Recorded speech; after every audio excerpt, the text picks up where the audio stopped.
Hello friends, कैसे हैं आप सब। मैं सरिता मिश्रा आपके अपने ओम शिव शक्ति क्लासेस पर स्वागत करती हूं और उम्मीद करती हूं कि मेरे भाभी शिक्षक भाई बहन सभी खुश होंगे, प्रसन्न होंगे।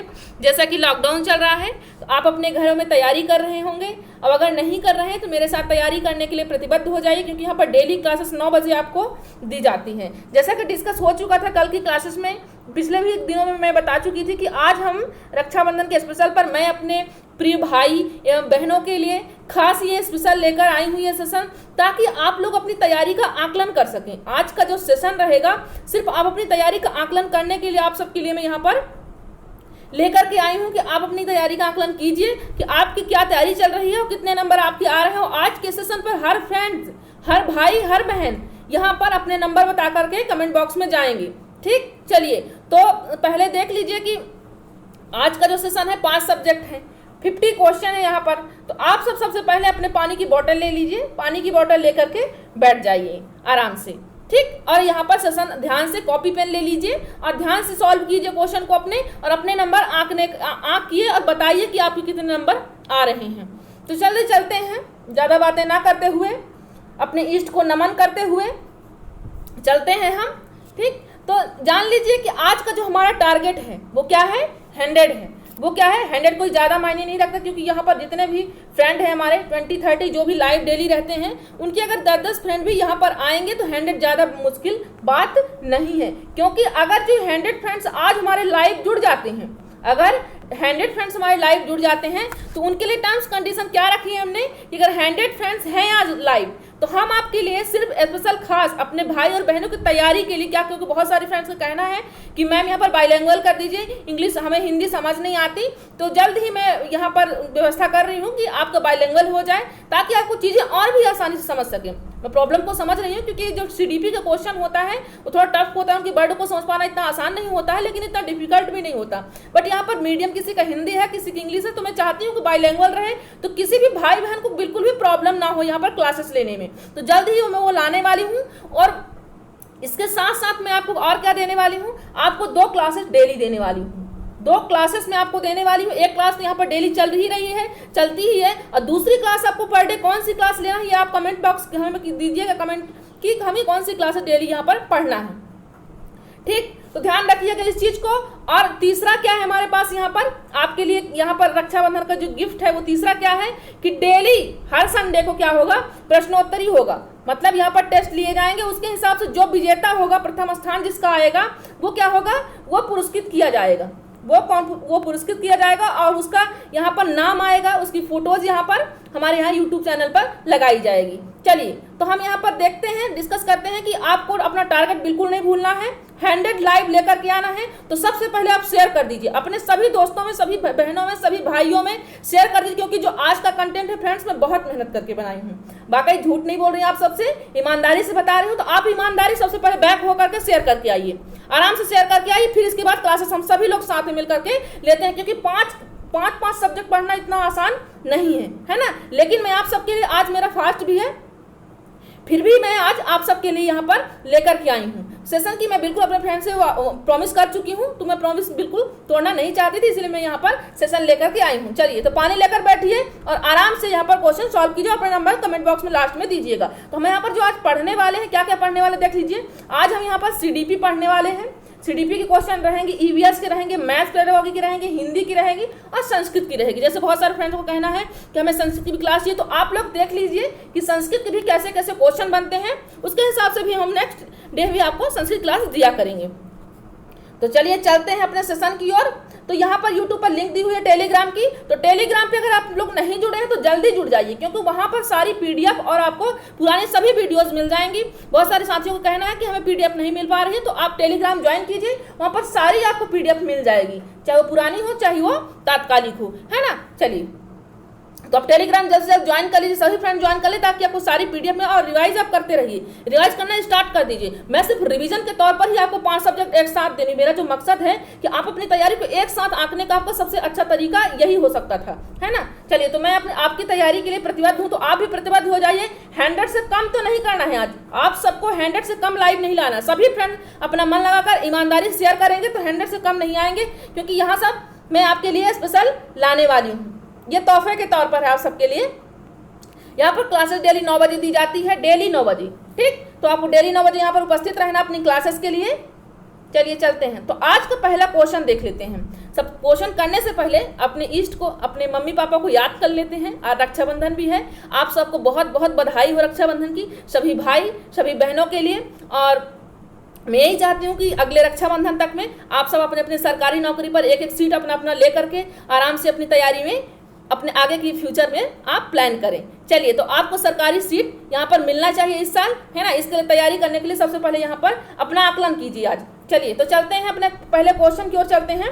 पहला क्वेश्चन देख लेते हैं कि हिंदी से हमारा स्पर्श व्यंजन के उदाहरण है। मैं आज जो क्वेश्चन लेके मल्टीपल क्वेश्चन है, मैं इसलिए मल्टीपल लेकर के आई हूँ क्योंकि इन्हीं पार्टों से क्वेश्चन बनता है। तो वो सब तैयारी आपकी कैसी है या नहीं है, इसीलिए मैं यहाँ पर सारे क्वेश्चन इंक्लूड की हूँ कि देखिए यहाँ से भी क्वेश्चन बनते हैं। चलिए देख लेते हैं, स्पर्श व्यंजन के उदाहरण है। आपको पता होगा कि जो उच्चारण के आधार पर प्रकार होते हैं, स्वर व्यंजन जो भी हैं, तो उनके जो प्रकारों में से क्या होते हैं, इनके उच्चारण के आधार पर स्पर्श व्यंजन में ही प्रकार होते हैं। कौन कौन से? कंठ होता है, कंठ होता है, तालु होता है, कंठ, तालु, मूर्धा, दंत, ओष्ठ होता है ना। तो यहाँ पर देख लीजिए कि जो स्पर्श व्यंजन, क्योंकि ये सब जो प्रकार होते हैं किसके होते हैं, ये जो वर्ग होते हैं 5 वर्ग, कंठ होता है, पहला कंठ वर्ग होता है, फिर कंठ होता है, तालु होता है, फिर मूर्धा, फिर दंत, फिर ओष्ठ, है ना। तो यहाँ पर देख लीजिए कि स्पर्श व्यंजन के उदाहरण कौन से हैं, क्योंकि ये सब किसके पार्ट हैं, ये सब स्पर्श व्यंजन के उदाहरण हैं। तो देख लीजिए कि यहाँ पर पहला ऑप्शन है छात्रा ज्ञा जा है, ये या रा लावा है, ये ता था दा धा है, ये शा शा शा हा है। आंसर कीजिए। अब आंसर करने से पहले सबसे पहले आप शेयर करके आइए, सभी फ्रेंड शेयर करके आए। चले, तो चलते हैं अपने क्वेश्चन की ओर, देखते हैं कि राइट ऑप्शन क्या होगा। ऑप्शन नंबर सी यहाँ पर आपका राइट होगा, ता था दा धा आपका राइट हो जाएगा, है ना। चलिए, तो अपने सेकंड क्वेश्चन की ओर चलते हैं। आज का हमारा जो सेकंड क्वेश्चन है वो क्या है, देख लीजिए। यहाँ लोकोक्ति से भी क्वेश्चन बनते हैं, मुहावरे से भी क्वेश्चन बनते हैं। तो यहाँ पर देख लीजिए, कंगाली में आटा गीला, लोकोक्ति का क्या अर्थ है, लोकोक्ति का क्या मतलब? लोकोक्ति का मतलब होता है लोगों के द्वारा कही गई बातें, है ना। तो देख लीजिए, कंगाली में आटा गीला, कभी कभी आदमी कहता है ना गरीबी में आटा गीला, वही क्या है यहाँ पर, कंगाली में आटा गीला। तो देख लीजिए, पहला ऑप्शन दीजिए, छल कपट से काम निकालना, या कष्ट पर कष्ट आना, या जबरदस्ती गले पड़ना, या पुरानी स्थितियों में बने रहना। आंसर करें, सभी फ्रेंड्स आंसर करें। चलिए देखिए क्या होगा यहाँ पर, राइट ऑप्शन क्या हो जाएगा, ऑप्शन नंबर बी राइट हो जाएगा, कष्ट पर कष्ट आना, है ना। चलिए कि अपन प्रॉब्लम में, प्रॉब्लम पर प्रॉब्लम आती जा रही है ना। तो चलिए अपने थर्ड क्वेश्चन की ओर चलते हैं। कनक कनक के थगुनी मादकता अधिकाय, या खाए बौरा जग वह पाए बौरा। अलंकार से भी क्वेश्चन बनते हैं, क्या हर टेट एग्जाम में बनते हैं, यूपी टेट में भी क्या बनता है, लेखक लेखिकाओं से हमें क्वेश्चन बनता है, वहां से मैं जल्द लाने वाली हूँ क्वेश्चन आप सबके लिए। अलंकार से बनता है, छंद से क्वेश्चन बनता है, संधि से, समाज से, उपसर्ग, प्रत्यय, इन सबकी क्लास हो भी चुकी है। हिंदी की प्लेलिस्ट में डली हुई है क्लास, हिंदी में सभी क्लासेस, पेडागोगी की भी, व्याकरण की भी। आप क्लासेस को नहीं देखे हैं तो प्लेलिस्ट में जाकर के सभी क्लासेस एंजॉय कर सकते हैं, देख सकते हैं, और अपनी तैयारी को बेहतरीन बनाइए। मैं जो यहाँ पर मेहनत कर रही हूँ तो आपकी तैयारी को बेहतर करने के लिए नहीं, ठीक। चलिए, तो देख लेते हैं कि यहाँ पर क्या हो, कनक कनक से सौगुनी मादकता अधिकार, या खाए बहुराजक व पाए बहुराग। तो देख लीजिए यहाँ पर क्या किसका अर्थ होगा, क्योंकि यहाँ पर 2 कनक है ना, 2 कनक है, एक कनक का है धतूरा। चलिए देखिए यहाँ पे आंसर भी कीजिए आप सब। एक कनक का होता है सोना, है ना। तो एक का मतलब धतूरा का, अगर उसको खाने पर भी क्या होगा, आदमी पागलों की तरह एक्टिंग करने लगता है, रिएक्ट करने लगता है। और दूसरे कनक का होता है सोना, तो इसको भी ज्यादा लोग पा जाते हैं तो क्या बौरा जाते हैं कि मतलब कि भाई अब क्या कहें, उस बर्डों को क्या कहें कि मतलब कि भाई ये तो इतना ज्यादा सोना पा गया है कि अभी तो आदमी ही नहीं कहता, बात ही नहीं करता, है ना। तो देख लीजिए इनमें से कौन से यहाँ पर जो ये एक्टिविटी, ये सेंटेंस है हमारा, तो इनमें से कौन से अलंकार में इस तरह होता है कि एक ही वर्ड 2 बार आए और दोनों में 2-2 अर्थ दे। तो देख लीजिए किसमें होगा, पहला है अनुप्रास अलंकार, दूसरा है यमक अलंकार, तीसरा है श्लेष अलंकार, चौथा है इनमें से कोई नहीं। तो राइट ऑप्शन क्या हो जाएगा हमारा, राइट ऑप्शन हो जाएगा ऑप्शन नंबर बी, यमक अलंकार।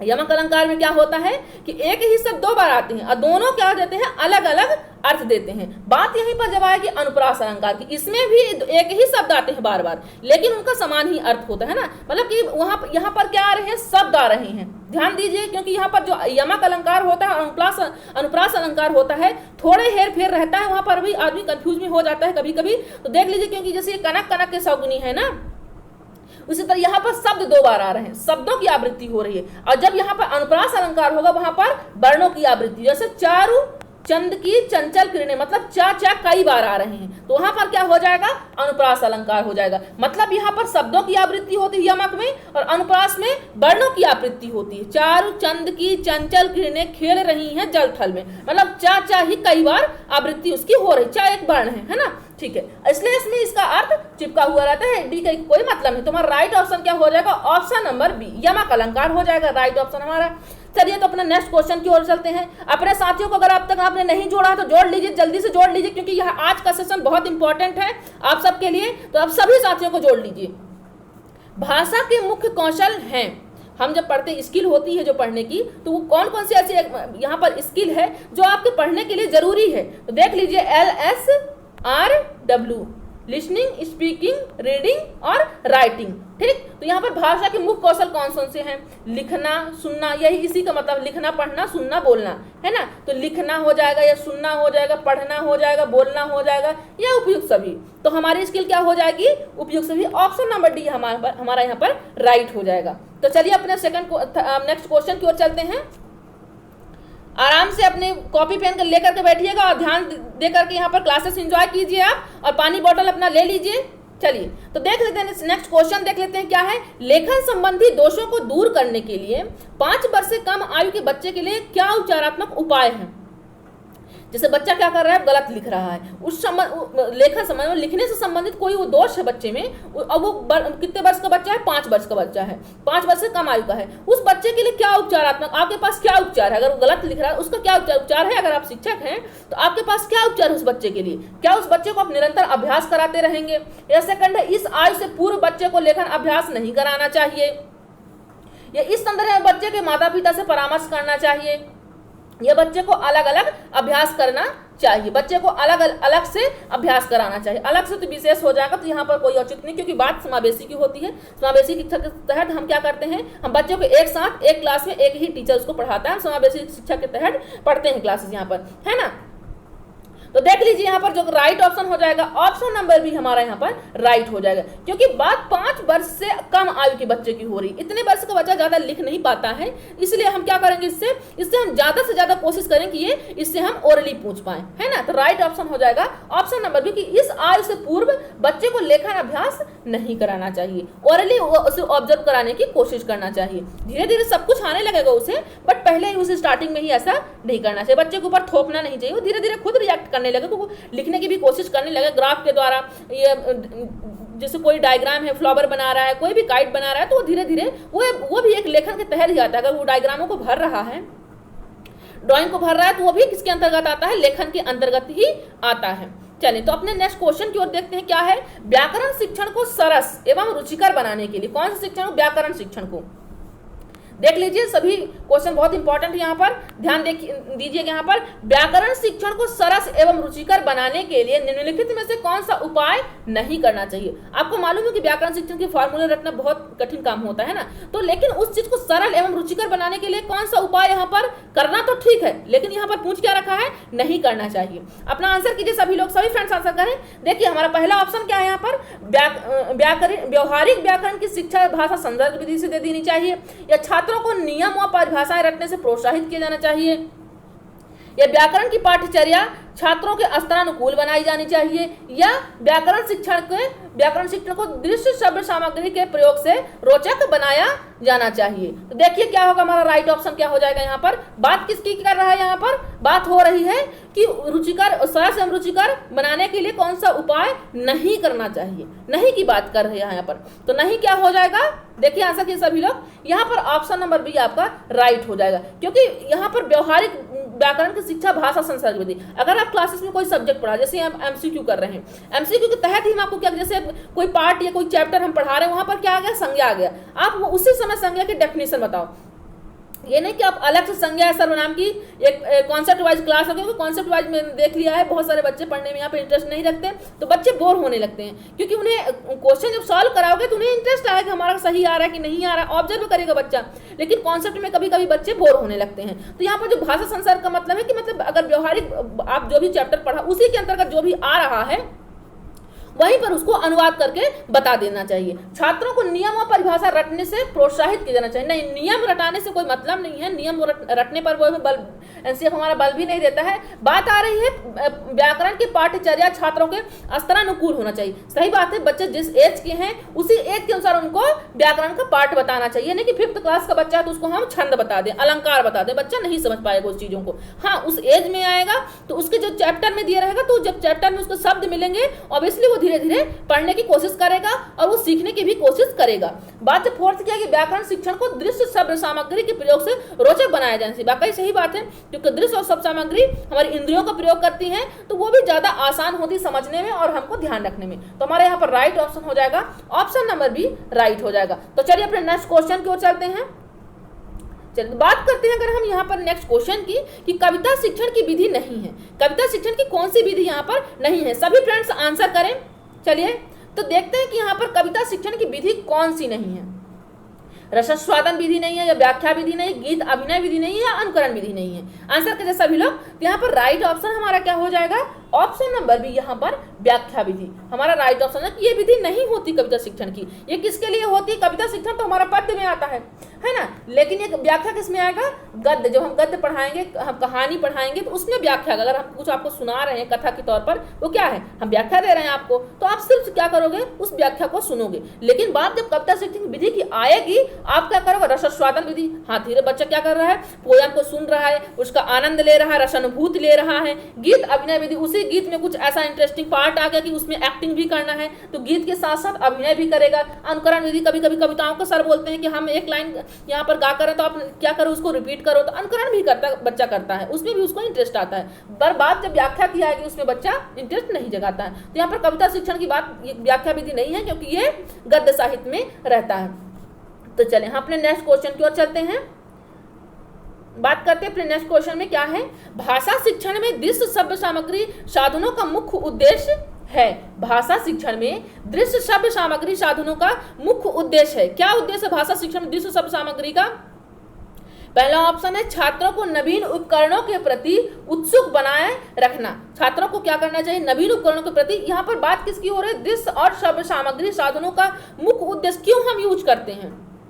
हम तो चाहे तो आपको विदाउट कैमरे से भी आपको क्लासेस दे सकते हैं ना, बट हम आपको क्यों कर रहे हैं? जिस शब्द में आपको सुनाई भी दे रहा है, आपको दिखाई भी दे रहा है, क्यों कर रहे हैं? क्योंकि आपको समझ पा रहे हो कि मैम ऐसा समझा रहे हैं, रिएक्ट कर रही हैं, कब गुस्सा हो रही है, कब मैम प्यार से बता रही हैं, तो एक आपका अलग ही असर पड़ता है। क्योंकि कभी कभी आप कहते हैं ना कि मैम लाइव आप हमें रिप्लाई क्यों नहीं करते हो? क्योंकि बेटा अभी लाइव क्लास की हमको परमिशन यूट्यूब से नहीं मिली है, हम प्रीमियर के यूज करते हैं, उसके कारण हम आपको क्लासेस अपलोड करके यहाँ पर डेली देते हैं। रहता वो लाइव की तरह है, बट हम आपसे रिएक्ट करके बात नहीं कर सकते। चैट जरूर कर सकते हैं, इसकी परमिशन है हमें, बट हम आपसे अभी बात नहीं कर सकते हैं, है ना। कि जैसे आपने हमसे कुछ पूछा तो आप सोचो कि मैम रिप्लाई क्यों नहीं कर रही हैं, तो मैं आपको विजुअली वहां पर नहीं बता सकती हूँ। हाँ, चैट से मैं वो इसी चीज का आंसर कर सकती हूँ, तो आप इस चीज को ध्यान रखिए। हाँ, जल्द ही हम पाने वाले हैं, अगर आप सब उसमें हेल्प करेंगे अपनी। जैसे आज का टारगेट क्या है? 100 है। आज का क्या है? 100 टारगेट। आज हमारे 100 फ्रेंड्स साथ पर यहाँ पर लाइव में पढ़ेंगे, तो आप सब आज कोशिश कीजिए, क्योंकि हम आपको तीन चीज यहाँ पर देने वाले हैं तोहफे के तौर पर, आज रक्षाबंधन स्पेशल पर, ठीक है, अपने भाई और बहनों के लिए। हम डेली संडे को यहाँ पर प्रश्नोत्तरी रखा करेंगे, क्विज रखा करेंगे, आप डेली यहाँ पर पार्टिसिपेट करोगे, और जो यहाँ पर जो भी फ्रेंड्स सबसे टॉप रैंक आएगा उसको हम यहाँ पर पुरस्कृत करेंगे। चलिए देखते हैं अपने नेक्स्ट क्वेश्चन की ओर क्या है। तो देखते हैं इसी में ऑप्शन क्या था हमारा कि भाषा शिक्षण दृश्य और शब्द सामग्री साधनों का मुख्य उद्देश्य। बात जब उद्देश्य की आ रही है तो देखिए सेकंड ऑप्शन क्या आ रहा है? छात्रों के विभिन्न इंद्रियों को क्रियाशील बनाना, पाठ में कक्षा को अवधान बनाए रखने। ये बात कैसे हुई? अवधान थोड़ी ना हमें दृश्य शब्द सामग्री बनाती है, तो ये हमारा क्या हो जाएगा? रंग हो जाएगा। बात करेंगे हम शिक्षक के कार्य को सरल बनाना। सही बात है कि कहीं ना कहीं शिक्षक के कार्य को सरल बनाता है, लेकिन विद्यार्थी के कार्य को भी सरल यहाँ पर बनाया जा रहा है, बट यहाँ पर ऑप्शन जो कह रहा है वो सिर्फ शिक्षक की बात कर रहा है, तो ये भी हमारा क्या हो जाएगा? रंग हो जाएगा। और ये साधनों का मुख्य उद्देश्य की बात कर रहा है, इन्होंने और कोई पार्ट में बात नहीं की, उद्देश्य की बात की है। तो छात्रों को विभिन्न इंद्रियों को क्रियाशील बनाना, उनको मतलब कि एक्टिव रहेंगी उनकी क्रिया। जैसे हम क्या कर रहे हैं? लाइव पढ़ा रहे हैं आपको, तो आप भी उस चीज को देखोगे, है ना। अगर हम आपको लाइव नहीं पढ़ाएंगे तो आप क्या करो? मोबाइल दूर से रख दोगे, चुपचाप रामायण की तरह सुनते रहोगे। लेकिन अगर हम आपको लाइव पढ़ा रहे हैं, तो आप कैमरे पे पढ़ा रहे हैं आपको, तो आप क्या सोचोगे? मैम को देखिए, मैम किस रिएक्ट से पढ़ा रही हैं, तो कहीं ना कहीं आप एक्टिव हो रहे हो, है ना, कि मैम देख रही हैं, कहीं ना ऐसा माहौल यहाँ पर क्रिएट होता है। उसका बहुत इफेक्ट होता है। दृश्य और श्रव्य सामग्री का, जो सामग्री हम यूज करते हैं शिक्षण में, उसका बहुत असर होता है। तो यहाँ पर राइट ऑप्शन हो जाएगा ऑप्शन नंबर बी हो जाएगा। चलिए नेक्स्ट क्वेश्चन की बात करते हैं हम। वाचन को यहाँ पर जितने भी क्वेश्चन बने हैं तो वो मैं ऑब्जर्व कर ली हूँ सभी टेट एग्जामों की कौन कहाँ से पार्ट बन रहे हैं, वहीं से सारे पार्टों से मैं क्वेश्चन लेकर आया। बहुत इंपॉर्टेंट क्वेश्चन है और वीडियो के अंत तक आप जरूर बने रहिएगा। आज की क्लासेस आपको बिल्कुल मिस नहीं करनी है। मैं आपको पहले ही बता चुकी थी कि आपको खाना पीना खाकर के आना है, यहाँ पर अपना पानी बॉटल लेकर के आना है, वीकनेस में ना लग लेना, इसलिए पानी बॉटल भी आपको रखना है। वाचन को कितने प्रकारों में वर्गीकृत किया है? जैसा कि हमने कौशल के बारे में देखा था, एल है, एस है, आर है, डब्ल्यू है ना। तो यहाँ पर बात उसी तरह से यहाँ पर वाचन की आ रही है। यहाँ पर लिसनिंग सुनने की बात हो गई, स्पीकिंग बोलने की आ गई, यही क्या है वाचन। यहाँ पर रीडिंग पढ़ने की बात आ गई, राइटिंग आ गई, लिखने की बात आ गई। तो बात जैसे पठन, कितने प्रकार के पठन होते हैं, आपने क्वेश्चन से पहले शायद सुना होगा, उसी प्रकार से क्या है ये वाचन, वही पढ़ना है वही वाचन है। तो वाचन को कितने प्रकारों में वर्गीकृत किया गया है? तो देख लीजिए, क्या सस्वर वाचन, आदर्श वाचन, मौन वाचन या उपरोक्त सभी वाचन को, बोलने को, पढ़ने को, उसी को। तो आप क्या करोगे, कितने प्रकार के यहाँ पर बताया, आंसर कीजिए, सभी लोग आंसर करें, शेयर करें, झूम के शेयर करिए, मन लगाकर ईमानदारी से शेयर कीजिए। तो देख लीजिए राइट ऑप्शन क्या हो जाएगा, ऑप्शन नंबर डी, कि वाचन को कितने प्रकारों में बांटा गया है। यहाँ पर देख लीजिए 3, ये सस्वर है, आदर्श है, मौन है, एक और है अनुकरण भी है, बट यहाँ पर 3 ही दिया गया, उपरोक्त ये सभी है। तो देख लीजिए सस्वर वाचन में क्या होता है, सस्वर वाचन में बच्चा तेजी से पढ़ता है, जो भी बुक पढ़ता है, मैगजीन पढ़ता है, स्टोरी पढ़ता है, जो भी पढ़ता है वो क्या करता है सस्वर में, वो तेजी से पढ़ता है। बात जब आदर्श की आएगी, आदर्श में क्या होता है कि आदर्श में क्लास में टीचर पढ़ाएंगे और बच्चे क्या करेंगे, बच्चे से भी कोलैबोरेटिव पारस्परिक, मतलब बच्चे भी कुछ रिएक्ट करेंगे, इसमें कुछ टीचर भी। तो ये क्या हो जाएगा, एक आदर्श हो जाएगा, आदर्श क्लास की तरह इसमें हो जाएगा, क्योंकि इसमें दोनों कोऑपरेट कर रहे हैं एक दूसरे से। बात जब मौन वाचन की आएगी, तो मौन वाचन जैसे आप कभी कभी पढ़ाई करते हो तो क्या करते हो, एकदम साइलेंट तरीके से पढ़ाई करते हो, तो वो क्या हुआ, वो मौन वाचन हुआ। तो आपका वो भी अर्थ ग्रहण में अगर आपको इंपॉर्टेंस देखना है कि आपको सब क्वेश्चन बनता है इसमें से कि अर्थ ग्रहण के अनुसार सबसे इंपॉर्टेंट कौन सा है, तो कौन सा आएगा आपको, सबसे इंपॉर्टेंट मौन वाचन होगा, क्योंकि सबसे महत्वपूर्ण यही वाचन है। अगर आप मौन वाचन से पढ़ाई कर रहे हो, अर्थ आपको ज्यादा आसानी से समझ में आए, क्योंकि इसमें शोरगुल का कोई महत्व नहीं रहता है। यहाँ पर राइट ऑप्शन हो जाएगा ऑप्शन नंबर डी हो जाएगा। चलिए अपने नेक्स्ट क्वेश्चन की ओर चलते हैं हम। किसी परीक्षा में प्रश्नों को बनाते समय निम्न में से किस बातों को ध्यान विशेष रखना चाहिए, किन किन बातों का विशेष ध्यान रखना चाहिए। अगर कोई आप मॉडल पेपर बना, जैसे मैं यहाँ पर मॉडल पेपर बना करके लेके आई हूँ, मुझे इस पेपर में क्या क्या ध्यान रखना चाहिए, आप देख लीजिए। पहला ऑप्शन क्या है, प्रश्नों की व्यवहारिकता एवं उपयोगिता। मैं उसी चीज को लेकर के आऊँ कि जो इसकी यहाँ पर जो स्टेट एग्जाम में इसकी उपयोगिता हो, व्यवहारिकता में भी वो कुछ वर्ड आए, यानी कि मैं फॉरेन वर्ड ला करके आपको यहाँ पर डाल दूँ, इंक्लूड कर दूँ, तो आप उस चीज को समझ ही ना पाओ। हाँ, और ऐसे भी चीज नहीं ला सकती जो हमारे टेट एग्जाम में नहीं आते, जो उसकी उपयोगिता नहीं है ना। परीक्षार्थियों का स्तर, मैं यहाँ पर देखती हूँ कि आप कोई छोटे बच्चे नहीं हो, अब हाँ पढ़ाने आप छोटे बच्चे जा रहे हो, लेकिन आप ग्रेजुएशन में है ना, आपका डिप्लोमा भी है, तो वो स्तर को भी देखूँ कि मैं किस स्तर को पढ़ाने जा रही हूँ। मैं क्यों 100 बोल रही हूँ कि 100 यहाँ पर लाइव लेके आई फ्रेंड्स। छोटे बच्चों को तो अपन नहीं कह सकते क्योंकि वो समझ ही नहीं पाएंगे, पर हमारे फ्रेंड्स तो सब समझदार है ना। क्यों मैम कह रही हैं, क्योंकि लाइव क्लास हमको जल्दी लेना है, क्योंकि हम अगर यहाँ पर ये कंडीशन नहीं हुआ तो हमको यूट्यूब से अभी क्लासेस हमको लाइव नहीं मिल पाएंगी। जैसे हमारे 100-200 होते हैं तो हमको लाइव क्लासेस जल्दी ही मिलने लगेंगी। तो आप सब समझिए, जल्दी से कोशिश कीजिए कि हम ये टर्म्स कंडीशन अपनी कंप्लीट कर पाए यूट्यूब के द्वारा। चलिए तो देख लीजिए, द्वारा तो आपका होगा यहाँ पर, सॉरी, पर देख लीजिए यहाँ पर देखते हैं ऑप्शन की बात करते हैं कि प्रश्नों की जो हम किसी प्रश्न पत्र को बनाते हैं या मॉडल पेपर बनाते हैं उसमें किन किन बातों का ध्यान रखना चाहिए। तो व्यवहारिकता उपयोगिता हम देख लिए, यहाँ पर परीक्षार्थियों का स्तर भी देख लिए, परीक्षा का उद्देश्य भी देख लिए कि हम जो पर बनाए हैं, जिस एम पर हम बनाए हैं उसका हमारा उद्देश्य क्या है, हम किस उद्देश्य से आपको ये मॉडल पेपर बना करके आए। हमारा उद्देश्य कि आप अपनी तैयारी का आकलन कर पाइए, तो हमारा कोई ना कोई उद्देश्य होना चाहिए। वैसे भी हर कार्य का उद्देश्य होना चाहिए, लक्ष्य होना चाहिए, एम होना चाहिए। तो यहाँ पर भी पेपर का भी उद्देश्य बताया गया है। ऑप्शन नंबर डी यहाँ पर राइट हो जाएगा। तो चलिए अपने नेक्स्ट क्वेश्चन की ओर चलते हैं। तो ये हमारा हिंदी था। सेकंड पार्ट क्या है हमारा, सीडीपी। यहाँ से हमारा क्या है, सीडीपी है। 10 क्वेश्चन सभी पार्ट के दिए हुए, टोटल 50 क्वेश्चन है। तो आपको अंत तक बने रहना है और यहाँ पर चीजों को ऑब्जर्व कीजिए और आंसर कीजिए, सभी लोग आंसर कीजिए। अब अगर आपके साथी अभी तक नहीं जुड़ पाए हैं तो एक बार बैक होकर शेयर करके आइए, अपने सभी साथियों को जोड़ लीजिए। तब तक मैं पानी पी लेती हूँ। चलिए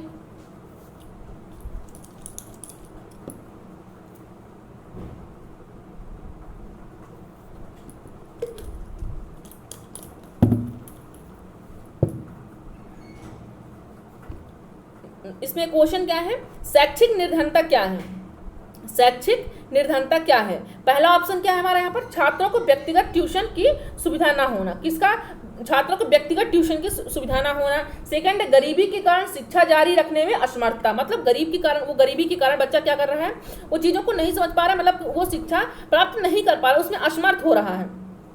थर्ड क्या है, कम आय के कारण संसाधनों की कमी, कम आय के कारण मतलब ज़्यादा पैसे नहीं उसके पास तो संसाधन नहीं जुटा रहा, पर जो शिक्षा में संसाधन होते हैं जो मूलभूत होते हैं वो नहीं जुटा रहा, पर संसाधनों की कमी हो रही है। हमारा फोर्थ ऑप्शन क्या है, छात्रों के लिए शैक्षिक अवसरों की कमी, शैक्षिक अवसरों की कमी। तो बात किसकी हो रही है यहाँ पर, क्वेश्चन में क्या है, शैक्षिक निर्धनता। तो कहीं ना कहीं आप इंडिकेट कर रहे होंगे कि शैक्षिक निर्धनता का कहीं ना कहीं क्या है, शैक्षिक अवसरों की ही बात हो रही होगी, है ना। तो राइट ऑप्शन क्या हो जाएगा, ऑप्शन नंबर डी, शैक्षिक निर्धनता क्या है।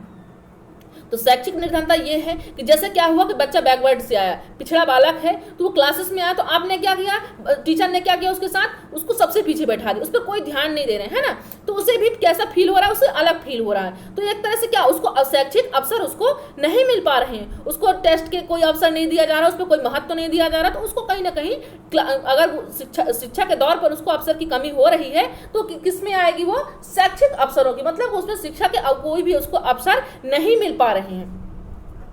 चलिए तो अपने नेक्स्ट क्वेश्चन की ओर चलते हैं। हम सब आए हुए क्वेश्चन बने हैं इसमें से, तभी मैं यहाँ पर कॉन्सेप्ट लेकर के आई हूँ ताकि आप इन चीज़ों को ऑब्जर्व कर पाओ कि आपकी तैयारी कहाँ तक बनी हुई है, और जहाँ नहीं बनी हुई है, जिन पार्टों को आपने ऑब्जर्व नहीं किया है, करना स्टार्ट कर लीजिए, क्योंकि हम यहाँ पर डेली ऐसे ही MCQ करेंगे और अपना चीज़ यहाँ पर जो हम पढ़ रखे हैं वो ऑब्जर्व करेंगे। तो चलिए अपना नेक्स्ट क्वेश्चन देखते हैं क्या है, बच्चे के जन्म और 2 वर्ष की आयु की अवधि को किस नाम से जाना जाता है। जैसे बात तो अवस्थाओं तो कई पार्टों में, बाल्यावस्था को जैसे 2 भागों में बांटा गया है, किशोरावस्था को 2 भागों में, जैसे पूर्व बाल्यावस्था, उत्तर बाल्यावस्था, तो ऐसे तो कई सारी हो जाएंगी, लेकिन बात जब मुख्यतः की आएगी तो शैशवावस्था, बाल्यावस्था, किशोरावस्था, वयस्कतावस्था और प्रौढ़ावस्था इसकी आ जाएगी। तो बात यहाँ पर किसकी हो रही है, जन्म से, यहाँ पर और नहीं होगा, से होगा, जन्म से 2 वर्ष की आयु, तो कितनी आयु हो जाएगी, वो शैशवावस्था हो जाएगी। जिन अवस्थाओं के बारे में डिटेल में हम पढ़ रखे हैं थ्योरी, अगर आपने नहीं देखी है जाकर के प्लेलिस्ट में देख लीजिए, CDP में डली हुई है क्लासेस, तो आप वहां पर देख सकते हैं। तो हमारा राइट ऑप्शन क्या हो जाएगा, ऑप्शन नंबर बी हमारा यहाँ पर राइट हो जाएगा। चलिए अपने नेक्स्ट क्वेश्चन की ओर चलते हैं हम। एक कक्षा में जब छात्र अपेक्षाकृत बेहतर सीखते हैं, एक कक्षा में छात्र अपेक्षाकृत मतलब इनमें से जो ऑप्शन दिए इनसे बेहतर सीखते हैं, कैसे सीखते हैं, पहला ऑप्शन देख लेते हैं हम यहाँ पर अपना, कि पहला ऑप्शन क्या है, वे अपने वातावरण के साथ अनुकूलन करने एवं सीखने के लिए अंतःक्रिया करते हैं।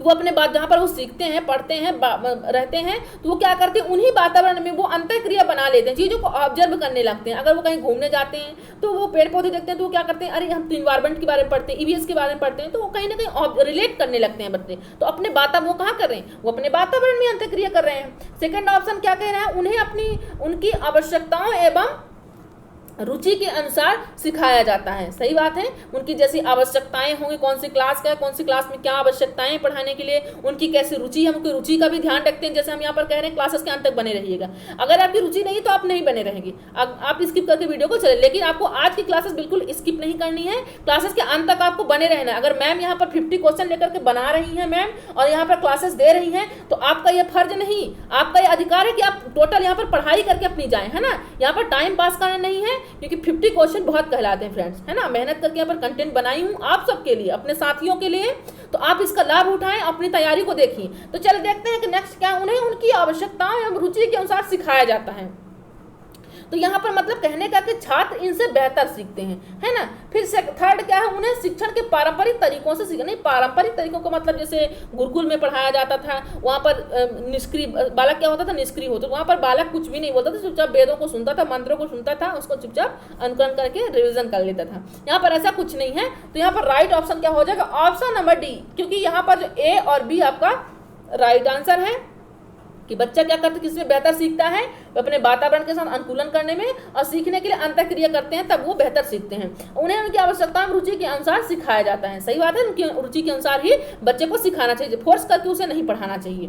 चले तो बात अपने नेक्स्ट क्वेश्चन की ओर चलते हैं, देखते हैं कि हमारा नेक्स्ट क्वेश्चन क्या है आज का। यहाँ पर अधिगम व्यक्ति के दृष्टिकोण, अधिकतम अपनी एनर्जी बनाए रखिए, क्योंकि 50 क्वेश्चन तक हमको अपनी एनर्जी बनाए रखनी है ना। तो बिल्कुल आपको मायूस नहीं होना, आराम से क्वेश्चन यहाँ पर सॉल्व कीजिए और आंसर कीजिए, सभी लोग आंसर कीजिए, अपने सभी दोस्तों को भी जोड़ लीजिए। चलिए तो देखते हैं यहाँ पर कि क्या क्वेश्चन क्या कह रहा है। अधिगम जो है व्यक्ति के दृष्टिकोण, सोच एवं व्यवहार में बदलाव लाता है। अधिगम जो होता है वो व्यक्ति में क्या करता है, वो बहुत सारी मेंटेलिटी बदल, जैसे पहले क्या रूढ़िवादिताएं चल रही थी कि लड़की को बाहर नहीं जाना है, लड़के को बस बाहर जाना, लड़की ऐसा काम नहीं कर सकती, सिर्फ लड़के कर सकते हैं, लड़के ऐसा काम नहीं कर सकते, सिर्फ लड़कियां कर सकती हैं। ये सब कहीं ना कहीं मेंटेलिटी पहले बनी हुई थी। तो जो व्यक्ति में दृष्टिकोण बदल रही है, सोच बदल रही है, व्यवहार बदल रही है, बदलाव लाता है, इन सब में कौन से परिवर्तन अधिगम का परिणाम नहीं है। तो जो यहाँ पर परिवर्तन बात की है, तो जब बात हम करेंगे सामाजिक परिवर्तन की, दृष्टिकोण बदला है तो कहीं ना कहीं समाज का भी दृष्टिकोण बदला होगा, है ना। अब यहाँ पर तो पर्टिकुलर बताया नहीं गया किसका दृष्टिकोण, दृष्टिकोण का मतलब कहीं ना कहीं दृष्टिकोण तो पूरे समाज का दृष्टिकोण भी हो सकता है। तो यहाँ पर राइट ऑप्शन क्या हो जाएगा, यहाँ पर देखते हैं तो ये भी आपका क्या होगा, सामाजिक परिवर्तन भी हो जाएगा। अब बात जब आएगी सोच एवं व्यवहार की, जब बात व्यवहार की आएगी तो कहीं ना कहीं नैतिक से भी आएगा, क्योंकि नैतिकता ही आपको व्यवहार सिखाती है कि आपसे बड़ों से कैसी बात करनी है, छोटे से कैसी बात करनी है, कहाँ पर क्या करना चाहिए, आपके कहाँ किस में आएगा, नैतिक परिवर्तन में आएगा। अब बात जब किसकी आएगी, सोच, यहाँ पर क्रिएटिविटी, कल्पना, वो किसकी आएगी, कहाँ से आप सोचते हैं, मानसिक मेंटलिटी, अपने मस्तिष्क से आप सोच विचार सकते हैं ना, वहीं से आपको क्षमता मिलती है। तो यहाँ पर क्या हो जाएगा, बात किसके, अधिगम का परिणाम नहीं है कि बात की गई, किसकी बात की गई है कि अधिगम का परिणाम नहीं है। तो यहाँ पर ऑप्शन नंबर सी आपका नहीं, शारीरिक परिवर्तन से यहाँ पर कोई बात नहीं की गई है। तो राइट ऑप्शन हो जाएगा, ऑप्शन नंबर सी राइट हो जाएगा हमारा यहाँ पर। चलिए अपने नेक्स्ट क्वेश्चन की ओर चलते हैं, हम देखते हैं नेक्स्ट क्वेश्चन क्या है। कक्षा में प्रभावी शिक्षण को बढ़ाने के लिए, कक्षा में प्रभावी शिक्षण को बढ़ाने के लिए निम्नलिखित में से कौन सा सबसे उपयुक्त साधन है, कौन सा सबसे उपयुक्त साधन है। चलिए देख लीजिए, आज का आपका सेशन 5 सब्जेक्टों का है, यहाँ 50 क्वेश्चन है। आपको बिल्कुल क्लास मिस नहीं करनी है, पूरी क्लासेस तक आपको बने रहना है ना, क्योंकि आज यहाँ पर हिंदी भी है, सीडीपी भी है, मैथ्स भी है, ईवीएस भी है और प्लस आपको संस्कृत भी है, क्योंकि फ्रेंड्सों को कहना कि संस्कृत कब आएगा, तो इसलिए संस्कृत आज आ चुकी है। अब आज को कंटिन्यू इसको देखिए, अपने सभी फ्रेंडों को 100 फ्रेंड्स को आज यहाँ पर अपना टारगेट नहीं भूलना है, 100 फ्रेंड को यहाँ पर जोड़ना है। तो चलिए देखते हैं क्वेश्चन क्या कह रहा है। कक्षा में प्रभावी शिक्षण को बढ़ाने के लिए, मतलब कि वहां पर क्या हो, इफेक्टिव कोई वातावरण हो, शिक्षण कैसा हो, इफेक्टिव। ये नहीं कि बच्चा सर पढ़ाए जा रहे हैं, बच्चे को क्या नींद आ रही है, मतलब वहां पर शिक्षण कैसा है, प्रभावी नहीं है, ऐसे माहौल में शिक्षण प्रभावी नहीं कहलाता है ना। तो बात जब करेंगे प्रभावी शिक्षण को बढ़ाने के लिए निम्नलिखित में से कौन सा सबसे उपयुक्त उपाय है। तो प्रभावी शिक्षण को मतलब वहाँ पर एक्टिव हो, वो सिखाने वाला भी एक्टिव हो, सीखने वाला भी, दोनों एक्टिव होना चाहिए। तो इन सबको बढ़ाने के लिए क्या करना चाहिए, पुरस्कार एवं दंड देना चाहिए बच्चे को, कि मतलब प्रभावी शिक्षण में क्लास बना दे बच्चा, क्योंकि बच्चे ही तो सब कुछ रिएक्ट करेंगे तभी तो क्लासेस का माहौल बनेगा। तो क्या पुरस्कार एवं दंड दें, या विषय वस्तु को छात्रों के वास्तविक जीवन से जोड़ना, या विषय की पुनरावृत्ति करना, या बार बार अभ्यास करना। नहीं, बार बार करोगे तब तो वो और भी बोर हो जाएगा। विषयों की पुनरावृत्ति करोगे बार बार, जैसे हम यहाँ पर कह रहे हैं आपको ना कि आप क्या कीजिए, आप यहाँ पर बैक होकर शेयर करिए। पता नहीं कि बहुत सारे फ्रेंड नाराज भी हो जाते होंगे, लेकिन क्या करें, क्योंकि हमको जल्दी ही लाइव चैट में आना है, आपसे सब बातचीत करनी है, तो ये कंडीशन भी हमको पार करना पड़ेगा। और कौन करेगा, ये सब हमारे साथी ही करेंगे, इसीलिए तो हम कह रहे हैं, और तो हम दूसरे से कह भी नहीं रहे, अपने फ्रेंड्सों से कह रहे हैं, है ना। तो चलिए, तो पुनरावृत्ति तो यहाँ पर सब नहीं हो रहे होंगे, सबकी बात नहीं कर रही हूँ, कुछ ही ऐसे होंगे, पर आप कॉपरेट कीजिए, जो हो भी रहे हैं थोड़ा बहुत तो कॉपरेट कीजिए, क्योंकि यहाँ पर हमको जल्दी ही लाइव क्लास लेके आना है ना, इसलिए हम अपने कंडीशन को यहाँ पर देख रहे हैं। तो बात जब करेंगे अपने ऑप्शन की, तो राइट ऑप्शन की, तो राइट ऑप्शन क्या हो जाएगा, ऑप्शन नंबर भी यहाँ पर राइट हो जाएगा। क्योंकि जब प्रभावी शिक्षण तभी होगा कि जब उनके आप जो भी एग्जाम्पल दोगे वो कैसा दोगे, रियल लाइफ से दोगे, है ना। कि बच्चे को आप क्या बताओगे, जैसे यात्रा के बारे में हम जैसे डिस्कस कर चुके ईबीएस में, अगर कोई चैप्टर पढ़ा रहे हो, पोषण पढ़ा रहे हो, यात्रा पढ़ा रहे हो, तो कोई भी पार्ट पढ़ा रहे हो, तो पढ़ाने से पहले क्या करो, रियल लाइफ एग्जांपल उनको दीजिए। जैसे यात्रा के बारे में आपने देखा, बच्चे से पूछो कि यात्रा के बारे में हमको जैसे डिस्कस करने क्लास के बारे में, उससे पहले आप क्या करो कि बेटा आपने क्या नानी के घर कितने बसें आपने चेंज की, क्या गाड़ी चेंज, मतलब सब कुछ उनसे डिस्कस करोगे, तो वो अब उत्साहित होकर क्या बताएंगे, हाँ मैं गया था, नानी के घर जा रहा था मैं, तो फिर मैं ट्रेन से गया, कोलकाता तक गया, उसके बाद मैंने गाड़ी चेंज की, मम्मा गई थी, पापा गए थे, हमें इतना मजा आया, हमने ये खाया, है ना। वो सारी डिटेल आपको बिना बता, एक शब्द अगर आप पूछोगे, नानी की बस बात कर दी, रियल लाइफ मतलब आपने उनकी नानी की बात कर दी, वो आपको सब कुछ डिटेल बता देंगे वो, ठीक है। तो यहाँ पर राइट ऑप्शन हो जाएगा, ऑप्शन नंबर भी राइट हो जाता है। चलिए नेक्स्ट क्वेश्चन की ओर चलते हैं अपने हम। बात करें हम कल बुद्धि के बारे में कॉन्सेप्ट क्लास लिया है यहाँ पर, तो अगर क्लासेस नहीं देखे देख लीजिए, क्योंकि बुद्धि से हर बार क्वेश्चन बनते हैं। क्वेश्चन किस तरह के बनते हैं ये भी देख लीजिए आप, कि बुद्धि बहुबुद्धि के सिद्धांत के संदर्भ में एयरफोर्स पायलट, यहाँ पर जो व्यक्ति क्या है, एयरफोर्स पायलट है, वो बनने के लिए निम्न में से कौन सी बुद्धि की विशेषता है। यहाँ पर जो व्यक्ति एयरफोर्स पायलट बना है तो कौन सी बुद्धि के अकॉर्डिंग वो बना है, क्या भाषिक बुद्धि के अनुसार बना है, या स्थानिक बुद्धि के अनुसार, या शारीरिक गति के, या प्रकृतिवादी के। तो देखिए आंसर कीजिए, सभी लोग आंसर कीजिए, क्या होगा राइट ऑप्शन इसका। यहाँ पर राइट ऑप्शन हो जाएगा ऑप्शन नंबर सी राइट हो जाएगा, शारीरिक गतिक बुद्धि, है ना, क्योंकि एयरफोर्स पायलट कहीं ना कहीं इसकी शारीरिक एक्टिविटी भी इसमें लग रही है ना। भाषिक की तो यहाँ बात नहीं, क्योंकि भाषिक में हम डिस्कस कर चुके हैं क्या होती है, शब्दों का उतार, वोकैबुलरी, मतलब सेंटेंस कैसे बोलना है, कहाँ पर क्या बोलना है, ये भाषिक में आता है। बात जब स्थानिक बुद्धि की आएगी, इसमें कलाकार आते हैं, पेंटिंग करने वाले तो मूर्तिकार आते हैं, चित्रकार आते हैं, ये सब इसमें आते हैं, स्थानिक बुद्धि में आते हैं। बात जब प्रकृतिवादी बुद्धि की आएगी, किसकी, प्रकृतिवादी बुद्धि की, इसमें किसान आते हैं, जो बॉटनी, जूलॉजी, इन सब से रिलेटेड जो मनोचिकित्सक बनते हैं ना, तो ये सब किसमें आएगा, प्रकृति, मतलब कहीं ना कहीं किससे इंक्लूड होंगे, वो गॉड से होंगे, उन पर बिलीव करते होंगे, उनसे रिलेटिव जो भी इनका इन्वायरमेंट, जैसे किसान क्या करते हैं, खेती करता है, तो जो फसलें होती हैं वो कैसे होती हैं, वो कहीं ना कहीं प्रकृति से, नेचर से हमको मिलाने की वो कोशिश कर, जब हम वहाँ पर जाते हैं खेतों में तो कैसा महसूस होता है, ऐसा लगता है बस हम गॉड के पास, मतलब कहीं ना कहीं उन्हीं की बनाई हुई चीज पर हम यहाँ पर हैं, बैठे हुए हैं, खड़े हुए, जो भी है ना, तो यहाँ प्रकृतिवादी होगा। तो यहाँ पर राइट एयरफोर्स की बात हो रही है, तो कहीं ना कहीं वो एयरफोर्स में है, तो क्या एक्टिविटी कर रहा हो, कहीं मैंने उसके हाथ पैर भी उसके ढूल रहे होंगे, तो क्या होगा वहां पर शारीरिक हो रहा गति, जो भी उसका वहां पर गति हो रही है शारीरिक हो रही, तो राइट ऑप्शन हो जाएगा ऑप्शन नंबर सी राइट हो जाएगा। ध्यान रखिएगा, इनसे इसी तरह के क्वेश्चन बनते हैं कि इनकी बुद्धि के सिद्धांत के अनुसार इस तरह के जो लेखक हैं, वकील हैं, या मनोचिकित्सक हैं, डॉक्टर हैं, इंजीनियर हैं, लेखापाल हैं, ये कौन सी बुद्धि के अनुसार वो बनते हैं। तो चलिए अपने नेक्स्ट क्वेश्चन की ओर चलते हैं। नेक्स्ट क्वेश्चन क्या है देखें हम, निम्नलिखित में से कौन सा युग्म सही नहीं है।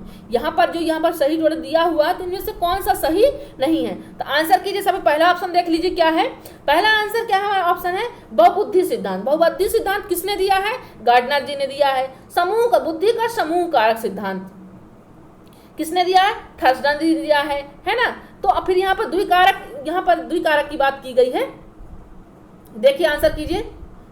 बुद्धि द्विकारक सिद्धांत स्पीयरमैन जी ने दिया है, किसने दिया है, स्पीयरमैन जी दिया है। अब बुद्धि के यहाँ पर ठोस बुद्धि व तरल बुद्धि, कौन, ठोस बुद्धि व तरल बुद्धि का तो किसने दिया है, थॉर्नडाइक जी ने नहीं दिया है ना। तो यहाँ पर क्या हो जाएगा, राइट ऑप्शन हो जाएगा ऑप्शन नंबर बी। यहाँ पर किसने दिया ठोस बुद्धि व तरल बुद्धि, वो थर्स्टन व केटल ने दिया है ठोस बुद्धि व तरल बुद्धि। चलिए तो यहाँ पर नेक्स्ट क्वेश्चन की ओर चलते हैं, देख लेते हैं। बुद्धि से रिलेटेड कल क्वेश्चन कर चुके हैं, तो आप सब जा करके बैक होकर के क्लास कल की देख लीजिएगा, प्लेलिस्ट में अपने देख ली, सारी क्लासेस डल गई हैं क्लासेस में, ठीक है। अब पीडीएफ भी प्रोवाइड करा दी जाती है डेली, तो आप टेलीग्राम भी ज्वाइन करके पीडीएफ डेली अपना रिवाइज ये स्टार्ट कीजिए, क्योंकि अब एग्जाम के बहुत दिन नहीं है ना, इसीलिए हम यहाँ पर एक साथ में इतने सारे पार्ट लेकर के आ रहे हैं, तो आप सिर्फ रिविजन कीजिए।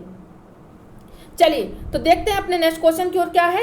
जिस प्रकार फसल के लिए कृषि होती है, बहुत ही प्यारा क्वेश्चन है, इनमें से हर बार क्वेश्चन डेफिनेशन से क्वेश्चन बनते हैं। बात जब मैथ्स की आए या सीडीपी की आए या हिंदी की आए, कि हिंदी की बातें में जैसे एलईडी, चॉम्स्की जी ने क्या बताया कि बच्चे में क्या होता है, एलईडी तंत्र पाया जाता है कि जो कि भाषा का विकास हो जाता है। वाइगोत्स्की जी का कहना है कि भाषा का विकास सामाजिक अंतरक्रिया से होता है।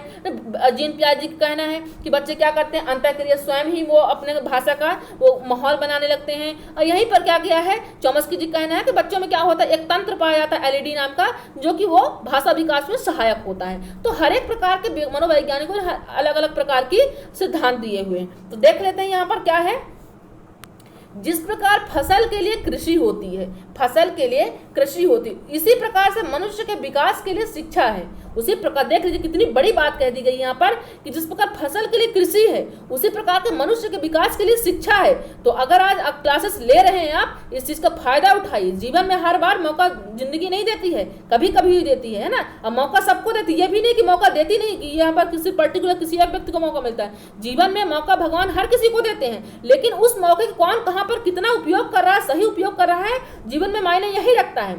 ऐसा नहीं है कि किसी जो नहीं सक्सेस हो पाए, जो कार्य नहीं कर पाए हैं, उनको मौका नहीं मिला होगा। मौका हर किसी को मिलता है, लेकिन उस मौके का सही उपयोग नहीं कर पाते लोग, इसके कारण पिछड़ जाते हैं। तो उनको लगता है नहीं हमारे साथ अन्याय हुआ है ना। ऐसा कुछ नहीं है, भगवान सबके लिए बराबर ही होते हैं, है ना।